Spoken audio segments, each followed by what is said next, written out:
Hi everyone, welcome back to my channel. My name is Rahma, and for today's video, I kind of had like this video series idea where I discuss with you guys a couple of whatever paper, whatever interesting article I come across, and we can read it together and just discuss it and see what it has to say. So I've been meaning to do this for a while, and I figured let me just start with this paper here, which I found while looking for a couple of literatures for a paper that I'm trying to currently publish. I came across this interesting paper and I wanted to kind of just like discuss it, read it, see what it has to say, and kind of learn from it, and also to be kind of up to date with the current research and what's going on. Even though this paper is a little bit old, it was published in 2010. The title of the paper is "Doctor as Criminal: Reporting of Patient Deaths to the Police and Criminal Prosecution of Healthcare Providers in Japan." So this paper is basically a study on the past 10 years in Japan. What are the rates of police reports by doctors or next of kin regarding the deaths of patients? So I do find this quite interesting and very relevant to the current atmosphere that's going on, just to see what's going on in this part of the world, in this case Japan. And we're just going to read it and see what it has to say. So I'm going to skip over just the background, the abstract, because abstract will summarize the whole thing for us. But I do want to take an in-depth look at this paper. And if you guys are interested in reading it for yourself, I will leave the description for you. I will leave the link for you in the description. Let's see what it says. It says medical malpractice continues to be an important topic around the world. That is very much true everywhere. As elsewhere, medical malpractice claims continue to rise in Japan. However, Japan is unique in that malpractice cases have been increasingly handled through the criminal justice system. And I think that's pretty much the same everywhere. There's been a rise of police reports all over the world, and doctors being held criminally responsible for the death of a patient and being charged with things like manslaughter or first-degree murder. Doctors are being prosecuted when medical error leads to patient death. Okay. In the United States, research and organizations such as the National Institute of Medicine put medical error on the political and social agenda. Okay, so they're saying that it is part of a political and social agenda, so it is definitely a social problem if people want it to be addressed. Medical errors is obviously a very relevant thing, and there is a need for it. In Japan, it was the mass media through coverage of a case of medical error. So here they're going to tell us what this case was that kind of propelled doctors into this constant battlefield with the police and prosecutors. So what is this case? The case in question occurred in 1999 at Hiro General Hospital, a well-respected government hospital in Tokyo. A nurse administered IV injection of antiseptic chlorhexidine after mistaking it for heparin sodium. Okay, that is definitely quite the error. She injected chlorhexidine instead of heparin sodium, and it says here that another nurse had left it on the cart. The patient died immediately, and the case received national media attention, prompting police involvement.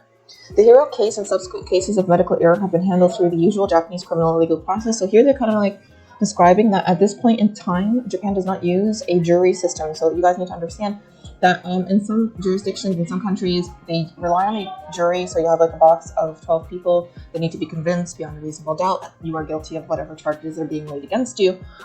In Japan, for now, in this current time frame, they are saying that they do not use a jury. They rely on judges to make the ultimate decision whether or not you are going to be charged a fine or have to go under administrative action or license suspension or revocation or imprisonment. So you'll have to at the discretion of a couple of judges who will decide what happens when a prosecutor brings in the case. Through the above process, the healthcare provider involved in the Hiro case, including 2 nurses, an attending physician, and hospital director, were prosecuted. So it's not just the nurse that gave the chlorhexidine. 2 nurses, an attending physician, and the hospital director were found guilty and sentenced to fines and commuted prison terms. The Supreme Court also upheld the ruling on appeal. So they tried to appeal the case, the decision, and the Supreme Court in Japan upheld the ruling. During the trial, a previously obscure law called Article 21 of the Medical Practitioners Law became the crux of the prosecution's case. Article 21 requires physicians to report any unusual death occurring under suspicious circumstances to the police within 24 hours. And this is very, very interesting. It's interesting because in the medical field, there is a little bit of a culture of silence where people do not want to speak up or say if there is an outcome, but there is a general rule overall regardless if you're in medicine or not, but if you see a crime, you have to report it. If you don't report it, that is a crime in and of itself. And then there's this added law in Japan that says you have to report within 24 hours. That's interesting. So I'm guessing, without like reading the rest of it, that maybe that doctor that was involved may have realized it and did not report within 24 hours. Or the hospital director. That's probably how they got involved in this case. Originally, the provision was intended for cases of foul play. However, in 1994, an influential legal society interpretation extended the reporting duty to include cases where medical treatment could have caused or contributed to the death of a patient. The article does not provide an exact definition of an unusual death. Despite lack of standardized definition of unusual death, physicians currently are required under Article 21 to report unusual death that occurred during the course of medical care to the police. I think it's very interesting. And I wonder how many other countries out there have such a law where you are, where it would be illegal if you didn't report to the police if a patient death was considered foul play. Next of kin or others, such as media personnel, may also report such deaths to the police. After receiving a report, police open a criminal investigation, and healthcare providers are typically charged with professional negligence resulting in death. And I think I'll probably make a video about this in the future, understanding what that means and what is negligence and manslaughter and things like that, and why typically doctors don't really get charged with murder. Maximum is going to be something like manslaughter because you had such recklessness or lack of care or failure to prevent antecedent error. And all of these things led to an outcome of the death of the patient. You still are can be held criminally responsible for that. Since the 1999 Shiro case, the Japanese mass media followed numerous cases of medical error. Physicians and other healthcare providers are often reminded of the reporting requirement. The public has continued to show interest in medical error. However, subsequent trends in reporting and prosecution have not been well described. The aim of this study is to describe 1, the trend in the reporting of medical error to the police by physicians, next of kin, and others in cases of patient death, and 2, the trend in prosecution of healthcare providers for medical error during the period from 1998 to 2008 in Japan. So they're testing 2 things here. They want to know how often are police getting reports from next of kin and other doctors of an error that happened, and they're also testing the response of the prosecution. Are they making cases or not? So this is interesting, right? It's like you have some aspect of research here, like you have a law, which is this Article 21, and they're seeing, well, is it being applied? Is it effective? Is it catching these genuine cases of medical error that led to really reckless endangerment of the patient and their death, for example? So that's a really interesting premise for a paper. So what is their methods? They collected and analyzed data regarding the number of reports to the police of patient death and resulting in prosecutions between 1998 and 2008 using data from the National Police Agency database. So for those of you who are curious about how you can do an original research project, if you have access to a database, like in most countries, police agency databases or things like the FBI or things like the Department of Justice, you can go onto their websites and you can find their data publicly available. It's part of some of them further requirements that you would want to have all of the things that you're doing publicly available for people. So you can actually take advantage of this and you can publish a paper on that. If a database is available to you and want to assess certain things, that's an opportunity for an original research project if you'd like. We grouped the reports into those made by physicians, next of kin, or others like newspaper reporters. From the same database, we also gathered information regarding the number of reported cases that were forwarded for prosecution. Because the statute of limitations for prosecution is 5 years from the time of the report, the number of prosecutions in a given year does not necessarily relate directly to the number of reports in the same year. So here they did your statistical analysis using whatever tool. I'm not going to get into the semantics of methodology, writing a methodology, what any of that means right now. Let's see what the results are. So number of patient deaths reported to the police. What do we see here? So here we can see what physicians is in blue and the red little boxes next of kin and others. So we see that there is a rise over the years for physicians doing the reporting themselves. I guess again, it's obvious that you're going to go to jail, or it is illegal if you do not report the crime within 24 hours. And that's important. So it makes a lot of sense here that physicians show a considerable rise in the reporting of the crime or the death of the patient or any foul play that went on. So let's see what they say. They said Figure 1 depicts reports of medical error to the police over the period beginning from 1998 to the end of 2008. The number of reports by physicians increased significantly. So we can see that there was no significant increase in reports made by next of kin or others over the study period. And we can see that very clearly in their graph here. Number of prosecutions kind of looks very close to the number of physicians that are reporting to the police. So it looks like prosecutors are taking these reports very seriously and prosecuting the cases and taking them to criminal court. So figure number 2 depicts the total number of resulting prosecutions of healthcare providers for medical error leading to patient death over the period beginning from 1998 to the end of 2008. The number of prosecutions increased significantly over the study. What is the R value? So 0.83, and R for this is 0.78. So very, very close. Very close. So yeah, prosecutors are taking the reports seriously. So at least that's good. Discussion.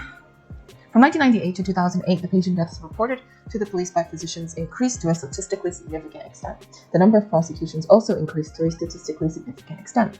While the primary aim of our study was to determine if reporting of prosecutions have increased over the study period, careful inspection of the time series shows a rapid increase in both reporting and prosecution rates, beginning in 2000 and extending through to 2004, followed by a leveling off of what appears to be a new steady state.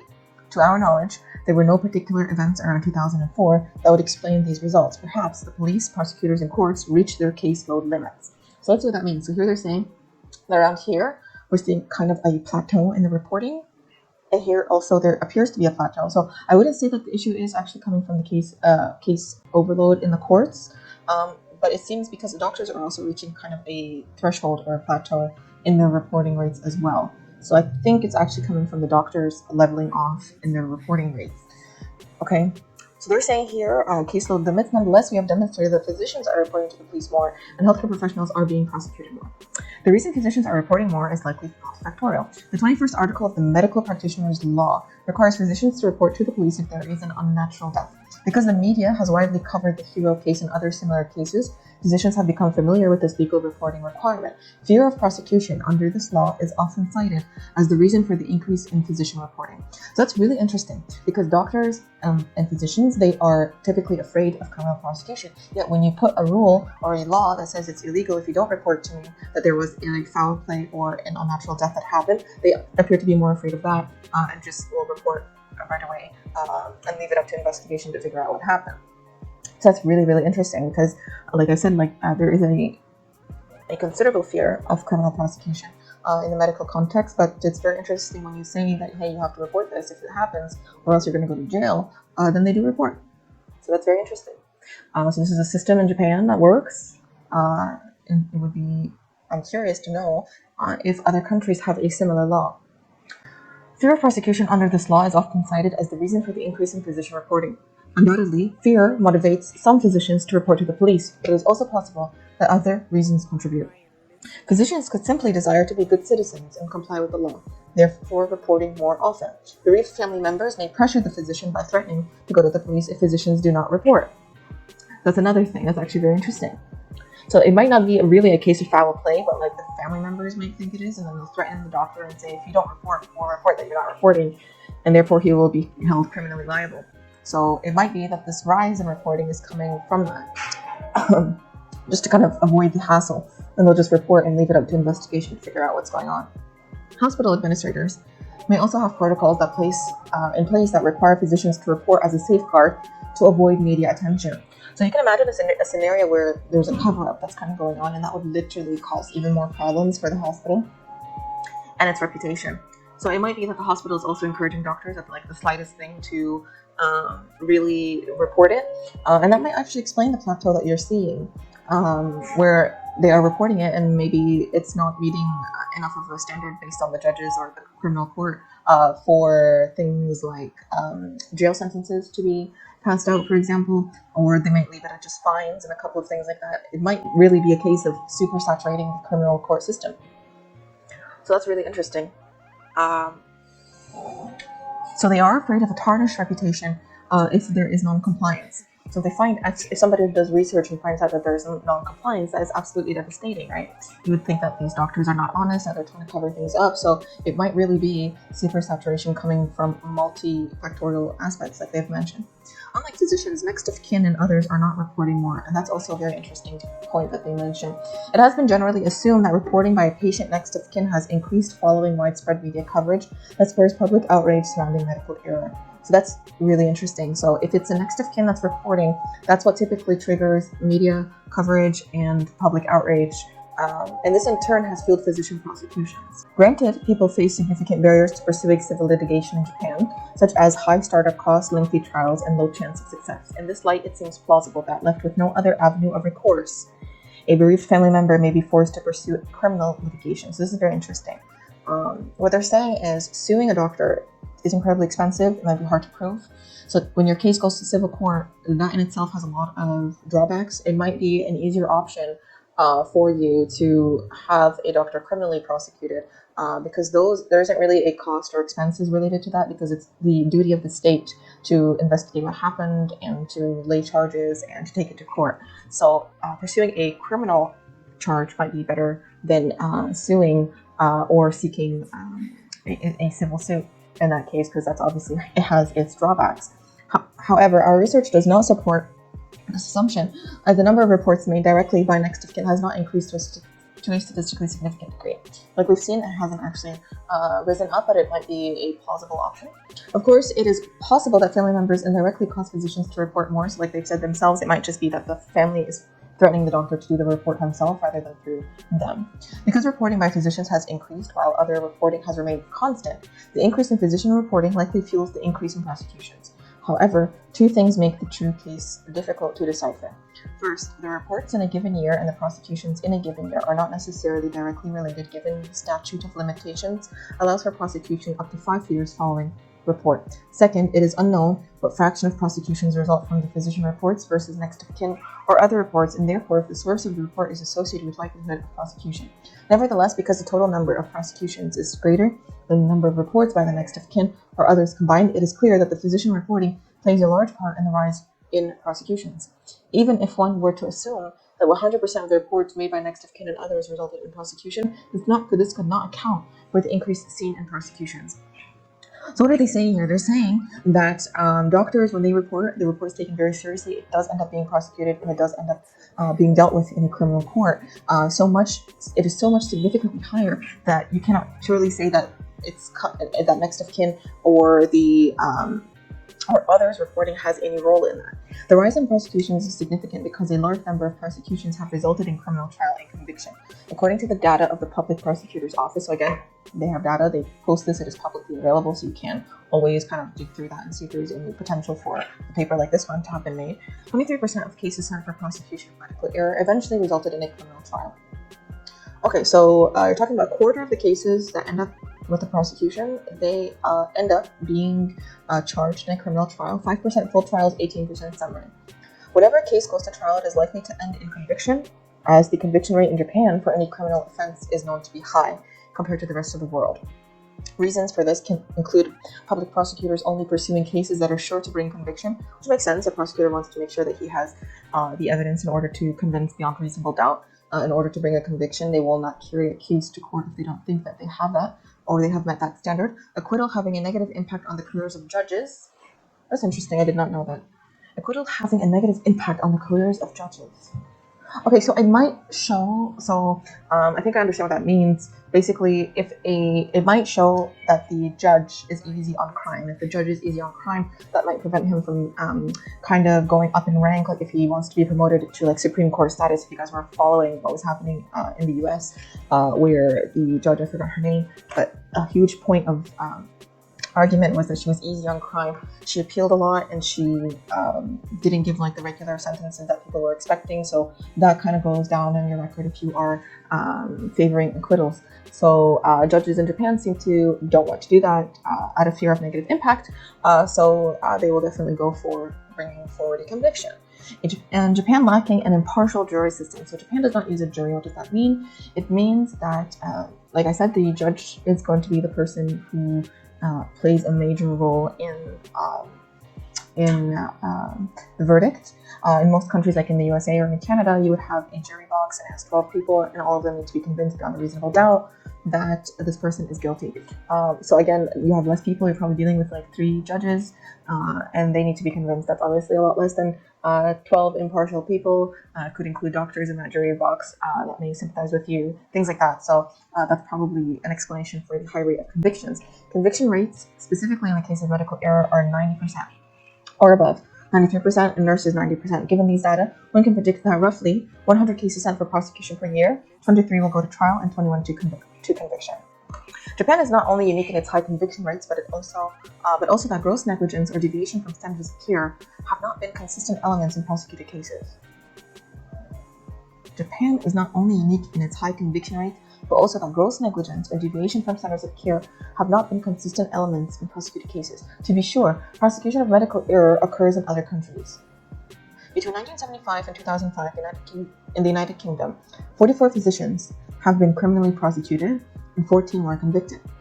Roughly 25 cases from 1982 to 2001 in the United States were prosecuted. However, these cases typically have involved extreme negligence, such as an intoxicated surgeon killing a patient. In contrast, the high-profile 2004 Ono Hospital case is one example of many sent for prosecution despite no evidence of negligence. That is really strange. In the case, a patient died following cesarean section complicated by hemorrhage related to placenta accreta. So what is placenta accreta? This is implantation of the placenta, and it has went through and invaded all the way into the uterine myometrium, into the serosa, and maybe even attached to other organs like the bladder. So you want to be really careful, because if you try and pull that, you're going to cause massive hemorrhage, and the patient will typically exsanguinate. The physician involved was arrested and prosecuted for the patient death because he did not immediately perform a hysterectomy.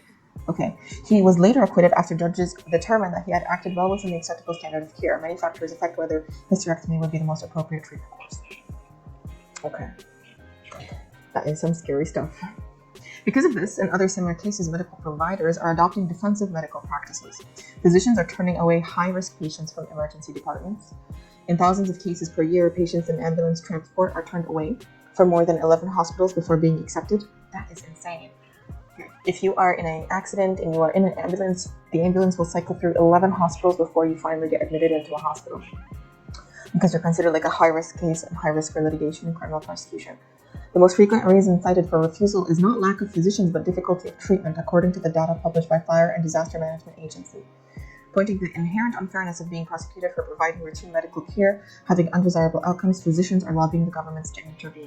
The Ministry of Health, Labor and Welfare responded in 2008 by introducing a proposal for a new third-party system that could replace Article 21 requirement to report patient death to police.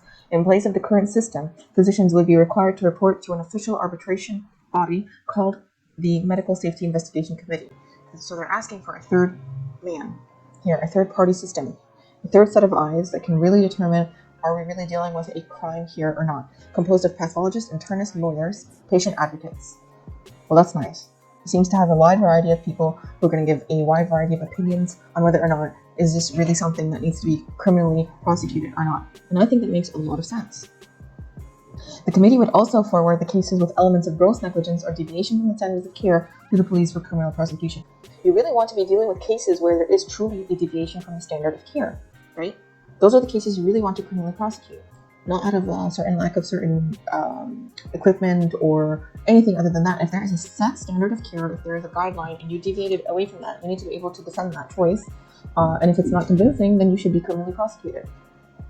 Whether this plan will be adopted or not remains to be seen. On separate fronts, organizations like the Japan Council for Quality Healthcare are requiring accredited hospitals, including all government-supported hospitals, to anonymously report physician errors leading to patient harm, death, or otherwise in order to improve patient safety. Our research clarifies the trends in reporting the prosecution rates, but does not provide any concrete information about why this change has occurred. Again, we don't know why there is suddenly this plateau that is happening since 2004. What are their conclusions? Reports of patient death to the police by physicians have significantly increased. Reports made by family members and others have not, resulting criminal prosecution of healthcare providers for medical error, leading to patient death also significantly increased from 1998 to 2008. The reasons for these increases are not well understood and should be investigated further. Okay, so I think that was a very interesting paper. Like we've seen here, they have used the information that is publicly available on databases and provided a really interesting original research on something. And they also have like further questions that need to be addressed by future research, where they found this plateau from 2004 onwards. So that poses an interesting question, and somebody else might be interested in figuring out why exactly this plateau is being has been reached by doctors reporting crimes. what exactly is going on. They've also offered a suggestion, so that's a really good paper. Like, you don't want to just leave it at stating the facts. You want to offer an opportunity to explain what your findings mean, what is their significance, and a solution for the problem that you're discussing. And they obviously offered this third-party, forum to determine whether or not something should really go to the hands of prosecutors. So that's something that's really interesting. Again, like, I was working on a paper and I was asked to reference a couple more papers, and I came across this one. I thought it was quite interesting and relevant to the general topic of medical negligence, because it's on everybody's mind these days. And again, like, I found this paper to be interesting. So let me know what your thoughts are if you guys are interested in me continuing this kind of podcast where we talk about papers that I discover, and we can read about them and discuss them in the comments below. And I will see you guys in the next video.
Ryan Little.